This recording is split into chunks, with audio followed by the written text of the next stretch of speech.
of our underwriters.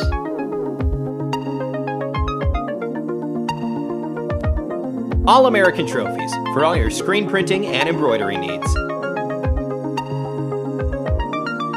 ArtMade, offering custom frames, art supplies, and jewelry. Buffalo Wings and Rings, a sports restaurant experience located in South Minot. Badlands Bar and Grill, located on 31st Avenue in Minot. Fiance, with all your prom and bridal needs, located in downtown Minot. KCJB 910 AM, Minot's news and information station. Buffalo Wild Wings, wings, beer, sports. KIZZ FM Z94, playing today's hit music. Fix 99.9, Minot's music mix. Happy Joe's Pizza and Ice Cream, serving the Midwest since 1972. KRRZ, 1390 AM, Minot's classic hits. KZPR 105.3 FM, Minot's rock station. Jacobson Music, bringing music to the Northern Plains since 1980. Qdoba, easy, on time, full of flavor. MSU Beavers Hockey, online info at msubeavers.com. Forward Communication, connecting professionals in the Midwest. MSU Theater Department, year-round entertainment. The Red and Green, MSU's student-run newspaper. MSU Bookstore, for all your campus needs. Spicy Pie, pizza, grinders, beer. Magic City Hoagies, locally owned sandwich shop located in Southwest Minot. Taco John's, offering fresh tacos, burritos, nachos, and breakfast. Thrive-In Financial, connecting faith and finances. PMQ Entertainment, performing at weddings, proms, and dances. The Pursuit, creating a place in Minot where everyone is welcome. Mouse River Players, community theater since 1971. H-Bar-B Construction, for all your oil field needs. Bear Scat Donuts, located on Broadway across from Minot State Campus.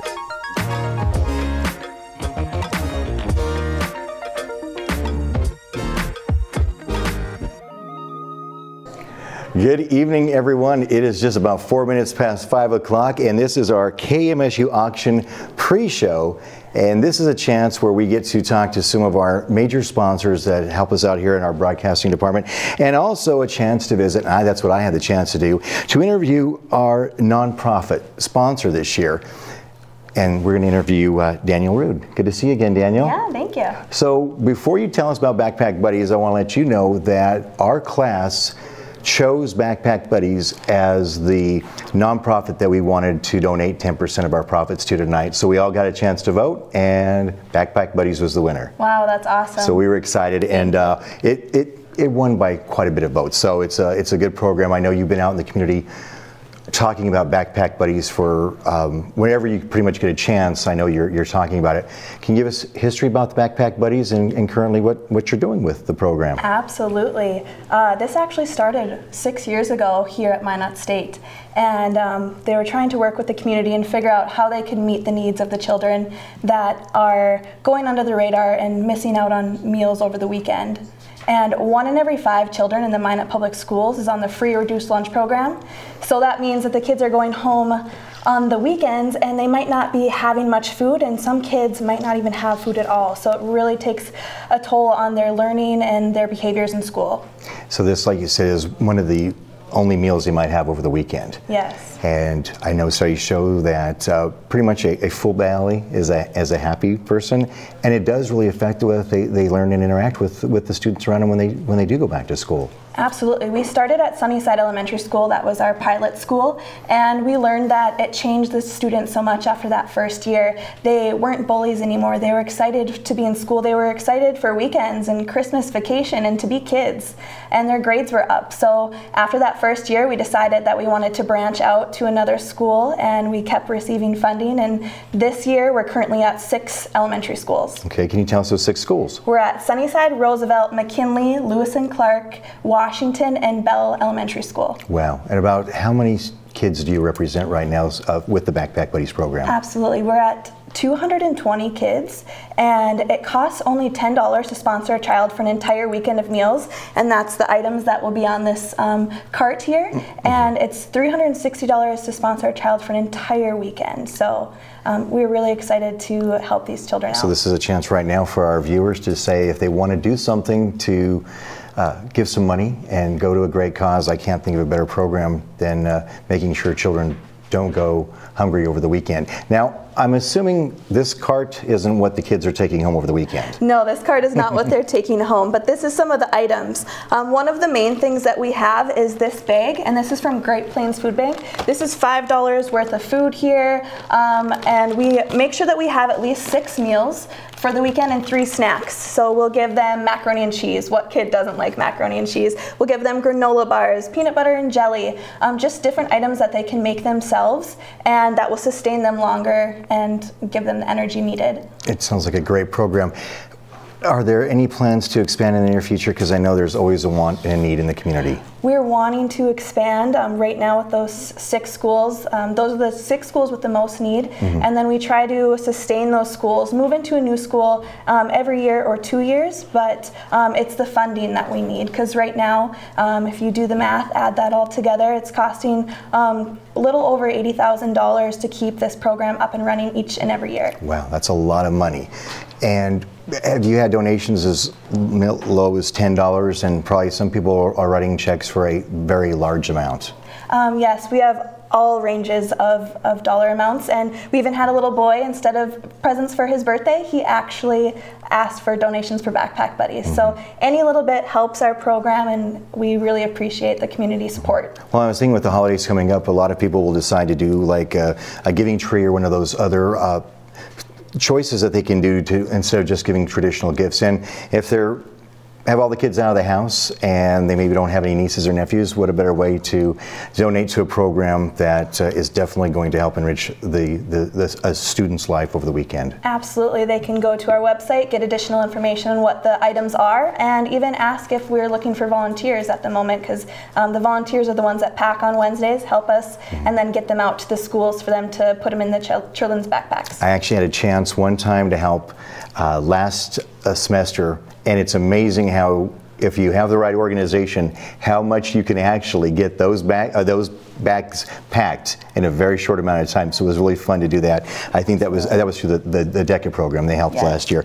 We need to wrap our interview up here. So can you give us some contact information if they want to get more involved with the Backpack Buddies program? Absolutely. They can go to our Facebook page, Backpack Buddies. They can go to the Service Valley United Way's website, svunitedway.com, or just go to the United Way office, or just give us a call. All right. Once again, Danielle Rude with the Backpack Buddies program. 10% of our proceeds tonight go directly towards giving that money back to the Backpack Buddies. Danielle, thanks for visiting with us here on our pre-show.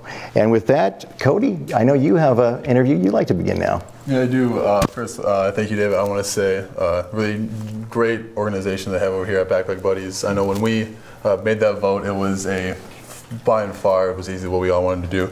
But now I'm going to go into my interview. Wade Regier of Minot State Hockey. Wade, I just want to thank you for coming on tonight. I want to thank you for your donation too. Absolutely. You know, it's I think we do this every year. We like to give a donation, add it to every package, a couple tickets, and kind of spice it up, and a chance for people to come check out some games after they win a prize. Yeah, absolutely. First, I want to start off with I know when I came up here, I'm from Minnesota. I know a little bit about hockey, not too much though. But I know everyone said you got to go to a hockey game. They're so much fun. Can you talk a little bit about how the community has really gotten behind your guys' team in the past? It has. It really has. You know, a part of it has to do with the success of our program on the ice. You know, we've been a top program, ranked #1 for a number of years. I've been to the national tournament in 9 consecutive seasons, and so that part of it has to do very well. But you know, the new arena has been a really big boost for us. You know, we've seen a growth of our attendance within our students, and we've also seen, you know, the community at large, and then we've seen just a huge flux of little kids coming in to join in, and it's been exciting to witness it, and it's been fun to play in front of those large crowds on the Mesa on a nightly basis. Yeah, for sure. So we're just going to start and get back to the game of hockey real quick. How's your season so far been going for you? You know what? It's been a little bit inconsistent to start. You know, this is the youngest program that I've had in 9 seasons, and with that youth, there's going to be some inconsistencies, some growing pains, and those type of things that come with it. And you know, our challenge is just to get better every day. And so those early inconsistencies have really led us to where we're playing right now, which is some of our best hockey. We've won 5 in a row. We had a big weekend with Arizona State and UNLV, swept that weekend, and then our in-state rival Jamestown, which is an exciting weekend, is physical across the board, but we were able to sweep that weekend, and now we're back into the national championship picture, which is exactly where we anticipated. So you know what, we're hoping that we can continue this, ride our wave to the Christmas break, and then be ready for kind of the second half of the season. For sure. Going off that, I know I've been up in Minot for 3 years, and you guys have been in the national tournament every year, and like you said, 9 straight national tournament appearances. Is that the expectation still going on this year? Do you expect to keep that gold standard up? Absolutely, it certainly is. I mean, we always mindset is to championship or bust, and you know, 3 years ago was the youngest team I had at that point, and we had a young team that had inconsistencies that got better every day, and then all of a sudden got hot at the end of the season and got to the Final Four, and like I said, that could certainly happen for us this year. So that's our mindset. You know what, we feel like we can get there. It's just going to have to get better every day and get some breaks along the way too. Absolutely. Now, coming up this weekend, we got a really big matchup. The first season in having a college hockey team, the University of Mary, those suckers down south. We're not big fans of them.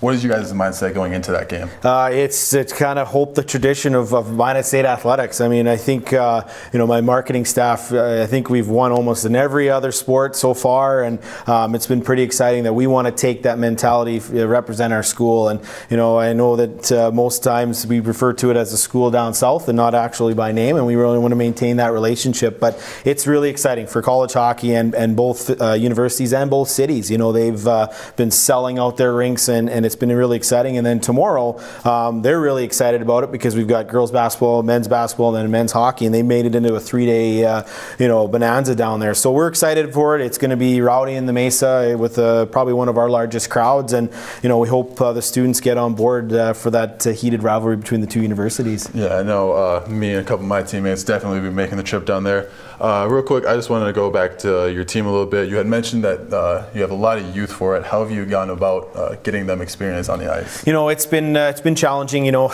any young team, you're going to experience some challenges in terms of roles and expectations. And you know, we've really relied on our veteran presence to be the leading guys and how our culture is as a program. And that's the standard of, you know, we want to be like the Duke basketball of hockey, and that's how we maintain it. But for us, our biggest anchor is our goaltending this season. Our goalies have been outstanding for us, and we're going to expect them to be really good for us going forward. And you know, in order for us to win, you have to have good goaltending. It's just like pitching in baseball, or a good point guard in basketball. It's an important part of what we do. So hopefully for us, we can lead the charge, get hot, and go towards another national title. All right, thank you. 7 o'clock Friday? 8 o'clock game. 8 o'clock game Friday, and 7 o'clock down in Mary, down in Bismarck. I know there's a lot of people from Minot coming down there, and hopefully the roads will be pretty good. But I know they're set up to do their basketball and hockey in one big night, so it's going to be fun. Sounds very good. All right, just want to thank you again for coming on. Thank you for the donation. Wear your gear, Minot State men's hockey.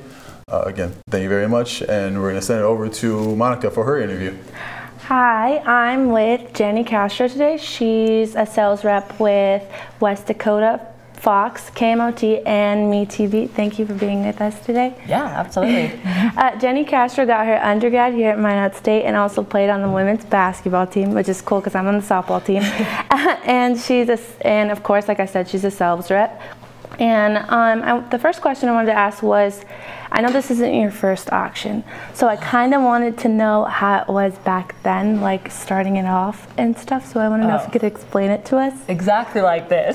Like, this seems so familiar. It actually doesn't seem that long ago, but I mean, it's a lot of work. And I actually, when I did it, I don't think it was a class at the time, and I know now you have it as a class. Right.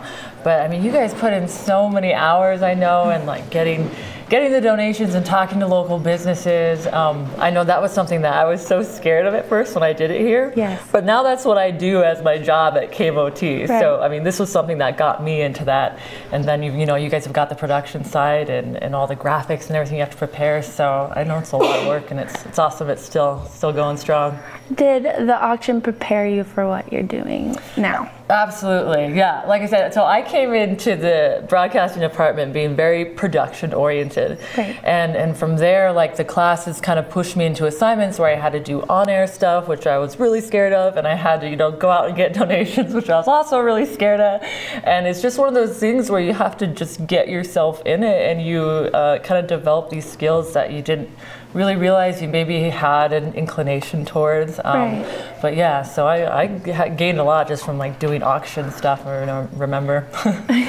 Okay, and I also wanted to ask about, can you tell us about the airtime for Fox, KMOT, and MeTV that you donated to us? Yeah, so you guys approached us about being a sponsor for this event, and we were more than happy to jump on board. So we donated $5,000 of airtime, and that's split between our 3 stations, West Dakota Fox, KMOT TV, which is the NBC station here, and then we also have MeTV. So it was mainly on KMOT and Fox, but we got you guys in some prime and some news, and really just wanted to push people towards Channel 19 tonight. Oh, okay, and you know how we talked about you and your sales? Like, can you give us like a day in the life? Like, what do you do on a daily basis? Yeah, well, we go out and we talk to local business owners a lot, and that's probably the bulk of what we do. And we're just working with them on their marketing plans, and not just with TV advertising on our stations, but we also have a whole digital suite of options that are available to local businesses to do, like search engine optimization or audience targeting, and a lot of other stuff that's kind of complicated stuff through our Gray's, the company that owns us and has this really advanced digital division. So that's also something we talk to local businesses about, but that's what we're doing. We're out on the ground talking to these local business owners and working with them on their marketing plans. Is it tough when they aren't really, they don't agree with what you're talking about, or you don't really know how to sell it because that's where sales comes in, and we really want to ultimately pick stuff or do stuff for our clients that gets them results. And sometimes they don't agree with what we're presenting, and that's fine. I mean, but yeah, I mean, we work with them and find a place in between where something that's going to get them results for their business. So. And lastly, I just wanted to say that congratulations on being inducted in the Hall of Fame. Thanks. How was that? Oh, that was so exciting. It was kind of surreal. It was, I mean, gosh, something I never expected. I was really nervous because I had to give a speech. I didn't expect that either, but, well, I guess I knew about that. Yeah. But, I mean, the people I was inducted with were, I mean, phenomenal athletes at the time when I was there. So it was such an honor and just really surreal. Well, congratulations. Thanks. And thank you for being here again. Is there anything else you'd like to add? Just one other thing we have going on right now at KMOT is during the holidays we do these Christmas greeters, and they're these 10-second virtual video Christmas cards that businesses can air on our stations to kind of have Christmas greetings for the holidays. So that's available if anybody is interested in those. They could literally just pop into our station Monday through Friday, 8 to 5, or they could give us a call, 852-4101, and talk to somebody in sales about that. So. Okay, well, that was Jenny Castro, and now we're gonna go to Lane. Thank you so much, Monica, and again, congratulations to Jenny on being inducted into the Hall of Fame. But with me now here is Shelby from Bear Scat Donuts. Now, I can tell you, you guys have kind of got on a very good name over here in the broadcasting department. You guys have been very generous just towards us as a whole, like even outside of the auction. In the auction, you guys donated every other package, half a dozen donuts, and you guys are hooking us up with some sweet treats along the way. And we just, first off, I want to thank you so much for that. Yes, no problem. We really do appreciate it. Now, the Bear Scat names are originally from the Bismarck-Mandan area, but they just came up here. They're just across the street now. You mentioned that it's a very family-oriented place. Can you talk about the business on the inside a little bit? Yeah, it's very family-orientated. Our bosses, they originated from Bismarck. Then they started their store in Mandan. They were getting a lot of feedback about a store opening in Minot. They found the perfect location. Yeah. Right next to a college, you know, and so then they made their progress. They decided to make the leap, and I mean, so far, so far we're enjoying it. Yeah. All right, that's great. Now, one of your guys' big things is made fresh every single day. Yes. Can we talk a little bit about that? So they get there at 4 a.m. every single day. Yes. So we make all of our donuts fresh. So they fry them every single morning, and then topping. So it takes roughly about 2 hours to start filling the case and getting racks filled and things like that. So then our hours are, so we start at 4 a.m. and then we open at 6, and then we're open from 6 to 3. Okay. We are closed on Sundays. It is family orientated. They figure if they don't want to be there, and if they don't want to be there, they said we shouldn't have to be there. So that's kind of. That's a pretty nice thing for your boss to consider for you. Yeah, so he said donuts are fun, so it should be fun. All right, I like that. Yeah, you mentioned donuts are fun. You guys have quite a variety of donuts there. How do you guys get to like those? Does everybody that works there kind of get to say, oh, this would be a fun donut topping, or is it all kind of planned out? We kind of have a like a scale to go off of, you know, just kind of, we do get to have fun with it. You know, we have dirt cake, Oreo, like there's a lot of fun, different selections. So if you're feeling like making s'mores and you make a tray of s'mores, you know, you want to make people's favorites, but you definitely want to have fun with it too. Yeah. And toppings are fun. Donuts are fun. Toppings are fun. You have cereal on quite a few of them, bacon bits. Do you guys have like guidelines for like what flavors go together, or is it kind of just I don't think so. I don't think so. We have an Elvis. That's one of our signatures, and that is banana filled with a peanut butter topping, chocolate drizzle, and bacon. Did you guys give any of those for us tonight? Do you know? Those sound pretty good. I don't think so, but those are, you have to stop in and grab one because it's definitely worth it. Yeah, and you mentioned your hours, 6 to 3. What kind of specials do you guys run there? Do you have any student specials? We don't have any student specials, but they're donuts, so all donuts. I mean, they're fun. It's $1 for a donut or $1.50, so it's fair price. That's a pretty good deal. Yeah, and then if you need a little wake me up, there's coffee too. Oh, so, I did not know that. Yeah, absolutely. We have iced coffee, and then we do have a couple selections for hot coffee as well. Okay, so I have a question that maybe a couple of people who have been in town for a little longer might know, because that building was once a Tacos John's, and it was once the Hulu place, so it's kind of got a little bit of that drive-in type setup. But is that drive-in? Can you drive in and get your donuts? Yeah, absolutely. We do have a drive-through as well, so you can drive through. We will tell you what we have in the case at the moment. Okay. We can make you donuts if you want, you know, a specific kind, and we don't have it in the case.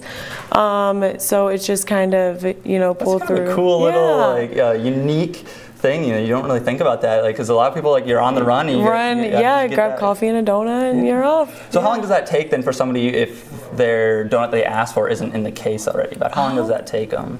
It shouldn't take any more than a normal drive-through. I'd say a minute, 2 minutes. That's awesome. Yeah. Because like when you first hear about that, you can realize that you got to fry it. It might take a little bit of time. So we start frying and getting donuts. So there'll be some ready, you know, fried, so that you can go ahead and decorate, and then off they go. So. We need to wrap this one up, but thank you so much. Again, thank you for the donations. Yeah, I know everybody who's winning those packages, they're going to get a lot of enjoyment out of them. I know I'm going to enjoy them throughout the night. Like, you guys have become, you have quite the great reputation back here in the broadcasting department. So that's Shelby from Bear Scat Donuts, guys. go check them out if you haven't yet, or bid on one of those packages that they've been so kind as to give us half a dozen donuts and every other package tonight. But with that, we're going to send it on over to Kyler. Hey guys, Kyler Sharp here, and today I'm here with co-chairman of the Humanities Division, Bill Harbort. Bill, how are you doing today? Good, thanks. Now, how did you get the title of co-chairman? The Humanities Division had one chair for many years, about a decade, and it was a whole lot of work. Mm-hmm. And at some point in time, somebody played Moses and split it in half. And I became one chair, and my co-chair is Dr. Kibler, and he's on the other side. Okay, so I would assume that there's two different parts of the Humanities Division that you guys are in charge of. I imagine Robert Kibler is English and you are arts, correct? That's correct. My responsibility is arts, comm arts, which is broadcasting and theater. Okay, now you are in charge of a big chunk of faculty here. Can that be a little bit stressful at times? No. Not at all. Not at all? Well, sometimes it can be. It can be, but faculty always have the best intentions. They want to be better in the classroom. They want to be better with students, provide a better experience for students, but sometimes it's just a different way of getting there. Yeah, I hear you on that one. Yeah. Now, you've been a part of all 20 KMSU auctions, well, this year being the 20th. Mm-hmm. What is it like to see all the students come in and out of this department and watch them grow as adults? Yeah, it's pretty exciting. It's pretty exciting. I think this is a unique experience, and it's a really fantastic experiential learning experience. So students are learning, they're gathering knowledge while they're actually doing it. So you're not reading about how to put an auction together in a textbook, but you're actually putting an auction together and experiencing it along the way while rubber hitting the road. Yeah, and me personally being in this department, I like a lot of the hands-on activities, and I do think that you learn a lot better by doing that. Now I know you're in charge of Not Stock. Can you tell us a little bit about that as well? Yeah, Not Stock is an annual arts event on the campus here at Minot State University, and it showcases much of what we do in the art department.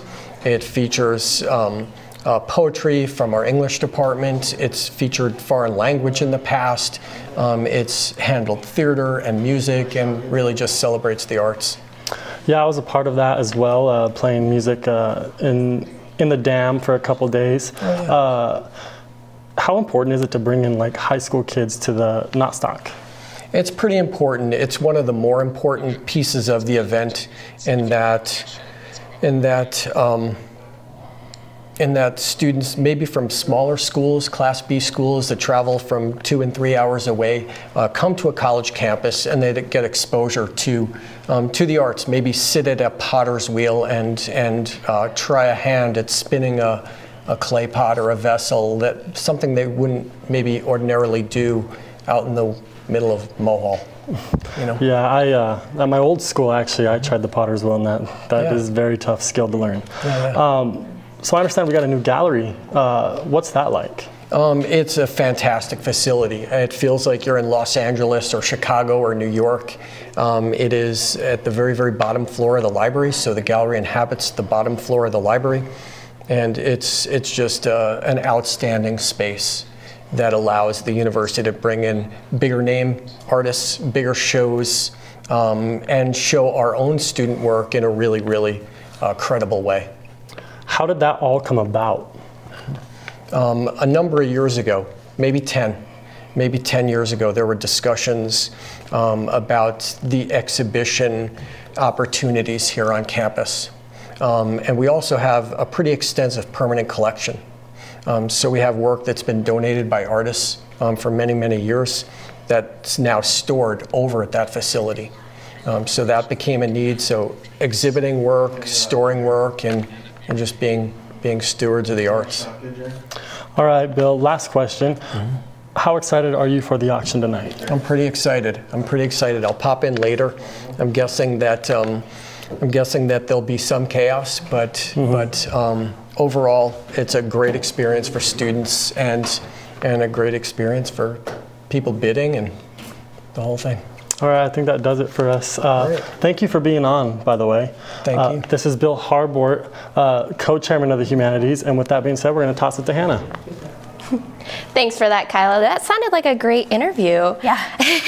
Today I have with me Haley Burchett of Minot's The Dance Company. Yeah. And you guys made a pretty big donation. Can you tell me a little bit about that? Absolutely. So we're really excited. We're package 44 of the evening. We've decided that we're going to donate 1 year, which in the dance world is a 10-month session. It'll start August 2019. And we've decided that we're going to donate 1 year free tuition for one recreational class. Now that's for ages 3 through 13.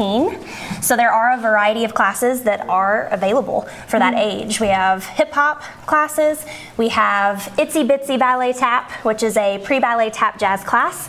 We have a debut to dance class, which is the step up from the Itsy Bitsy for ages 5 to 7. And we have a little bit of beginning tumbling, beginning gymnastics classes, but we're mainly dance, not so much on the gymnastics, but we do what we can. Yeah. For sure. And did I hear you say what the dance year was? That was, they have to apply in July, yes, right? So the registration begins in July of next year. And then that covers them for August through May for one recreational class for free. So that's $67 a month in your pocket, paid free for 10 months. So it's a really good deal. For sure. Yeah. And how big are those class sizes? Are they pretty intimate, or do you have a big group with you?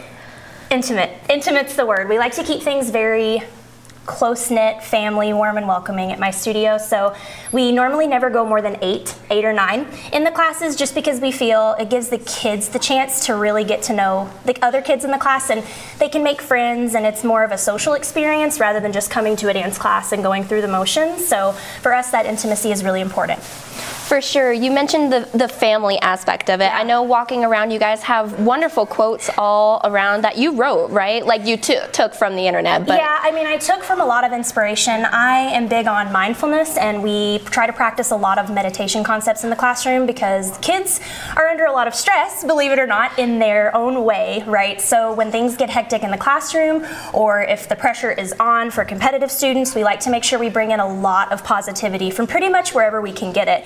I try really hard to constantly update our Facebook page with a lot of positive quotes and things like that, because I think it's really important to maintain a positive atmosphere, especially when you have, 10 to 12 teenagers that can get a little tricky sometimes. So that's really important to us. So yeah. For sure. And you mentioned it was 3 to 13 that 3 to 13 for that 1 year's free recreational class. But we do have adults classes coming. So stay tuned. And Hannah, you actually took a few classes there. Yes. So I don't know if you want to share your experience. I don't know. Yes, it was very fun. It was a very small class, especially since it was adult. Yeah. But I definitely feel like you said, it really epitomizes that intimacy and small. You get to interact with the instructor. Right. I feel like we were on first name basis, and they were very good at correcting us. As someone who hadn't danced very much, I definitely felt welcomed in order to dance there. Well, and I think too with adults it's really important, because once adults get in front of that mirror, you talk about intimidating. I mean, when you're little, it's different, but when you're an adult and you maybe haven't danced for a while, you get in front of a mirror and you're like, oh my gosh, holy cow, right? So we try to make sure that it's very, very comfortable for adults. So in January, we actually have a lot of new classes coming, both for adults and for ages that 3 to 13 age range. So make sure you stay tuned for those classes as well. Perfect. So even if they're 13, never danced a day in their life, they can still take this year-long class? If you are 99 years old and you've never danced a day in your life, you can dance at the Dance Company of Minot for sure. Perfect. Yeah. Well, is there anything else you'd like to add, Haley? Anything I missed? I guess I want to say thank you to everybody that's been helping with the KMSU auction. It's a wonderful, wonderful thing, and it's my first year taking part in it, and it's just been an honor to work with the crew, the staff, everybody. Miss Jana McKechnie, she is awesome, and you're awesome, and I just really appreciate this opportunity. I can't stress that enough. So yeah, because you've been helping out behind the scenes here too, along with managing the dance company. You've been helping out with the KMSU auction. Quite a bit. Yeah, I think I gathered maybe 33 auction items or something like that. So yeah, as I was going through the packages today, I'm like, man, I really got a lot of things, and so I guess I don't know, looking back, I'm happy that I did as much as I could, because we need to donate as much as we can to Backpack Buddies and to the KMSU and the department and all of that. So it's a privilege to be a part of it. Really for sure. Well, thank you for joining us, Haley. Thanks, Hannah. This is Haley Burchett with the Minot Dance Company, offering a one-year tuition waiver or voucher. And we have 3 private lessons as well, 30 minutes each, and they're in a variety of different packages as well, spread out. So make the call, win it all. Thank you so much. Yes, thank you. I will throw it now over to Taylor with our Magic City Hoagies. Hi everyone, as you can see, I'm decked out in my Magic City Hoagies gear, and I'm standing here with the owner of Magic City Hoagies, Christine Staley. Thank you so much for being here, and of course you fed us tonight. You donated $10 coupon every package, and thank you so much for your generosity. So just for people who don't know about the shop, tell us a little bit about how it got started and what you guys do. Sure. First of all, thank you for inviting me, Taylor, MSU, and everybody. Basically, 4 years ago, October, 4 years we've been open, you know, there was an opportunity for me to open a business, and the original owner from the previous business was retiring, so it made it easier for me to just slide right in and create a more interesting concept sandwich idea versus just a traditional franchise style, which is nothing different, but I got to create that. And so through trial and error, specials on boards, asking customers, students, and everybody, you know, they want to see things on there. So my menu's kind of grown over the years. And I come from a television background, actually, which is funny. And I always found food is a very entertaining kind of event, especially holidays, just like for this time of year. And so it made more sense for me to say, hey, I'm gonna do something different in Minot, and that's where Magic City Hoagies came from. So speaking of the specials for the holidays, I saw on Facebook that you guys had the Thanksgiving sandwich, and of course you have the MSU theme, the Old Main and the Big Beaver, and you even have them here. So can you tell us about how you come up with those concept sandwiches? Well, the one that's the special right now, that's actually, this is the last week that it's on special, it's called the Pilgrim. This is one that I think over the years I've always thought, you know, there's a lot of people who don't really get that Thanksgiving meal sometimes. So I said, how could you make it in a sandwich form? So I decided to create something a little bit more interesting. So the stuffing is made with sage and sausage, so it has a little bit more like of a meatier flavor to it. But then, you know, you have your traditional turkey, and you have gravy, and then you have like a cranberry with a little bit of zest of orange. So it's not so intense as like a flavor, it's kind of like a balanced sandwich. And ever since I basically had that, I think I had it the first year, later in the first year that I started, people were just shocked. They're like, this tastes like Thanksgiving. So I've just, every year, people, where are you gonna have it? Where are you gonna have it in July? When are you gonna have it? So this year I said, oh, I'm gonna do it for 3 weeks. So this is the last week you guys can get it. But yes, and then the Big Beaver and the Old Main, since obviously we have some subs here. These are some of my beautiful sandwiches. You could feel free to grab one, but yeah. Ooh, and these are dress sandwiches. Yeah, you see how they're meat wrapped? These are, woo, girl. It's okay, here, I'll hold it like a plate. Here, go ahead, take a bite. Tell me what you think. These are actually named after the Old Main building. Delicious. And the Big Beaver for the beavers of Minot. And I really have to tell you, the reason I call them big is if you guys look, this is definitely a meat wrapped large sandwich, and we dress it the way you guys like it. So delicious. Basically, this is the other thing, is that I don't want you to go away hungry. So the idea is we want to fill you and stuff you. Our sandwiches are quite large, and these are those specialty kinds that are wrapped up. We also have panini styles. We also have your traditional just cold cuts, just basic, you know, 1 meat, 1 cheese, no meat wrap. So it's not so much meat. You know, there are some people who don't want a lot of meat. Yeah. So can you tell me a little bit about how you catered? You're obviously maybe from like out of town. You've been here for only a few years. How did you get adjusted to catering to the Minot community? Well, you know, that was a great learning experience for me, because I come from a major city. I come from Miami, Florida, and which is coined the other Magic City, which I always found interesting. Came from one, ended up another. But I find it interesting because I love flavor. I love different textures, and I found that it wasn't really a lot that I was able to really grasp onto, but I was like, you know what if I use this in a positive way and try to bring that a little bit more here? I don't have a traditional restaurant, you know, like a traditional sit down, but I said if I can invite new flavors into the mix here, maybe, you know, people will pick up on it. I don't know. And then I got really surprised. People started recommending things to me that I wouldn't expect that they would, you know, have on their palate, you know, saying, hey, I want the jerk chicken, or I want this, or I want that. So it got to the point where, you know, it was a learning curve for me the first year working. You know, I just basically asked all my customers, what do you like, what you don't like? I always want to welcome their feedback because that's the only way I'm going to learn. You know, I can put what I want on the menu, but I know that at the end of the day, that's not going to make it exciting. It's going to make it exciting to say, if you come in, you have an idea and you see it on the board, you're like, wow, I was a part of that. And to me, that's fun. That keeps it really fun for me too. Well, we're definitely thankful for you bringing your flavor to Minot and to the KMSU auction. Thank you so much for joining me on the pre-show. Awesome. That is actually going to wrap it up for the KMSU 2018 pre-show. We're going to see you back here at 6:30 for the KMSU auction.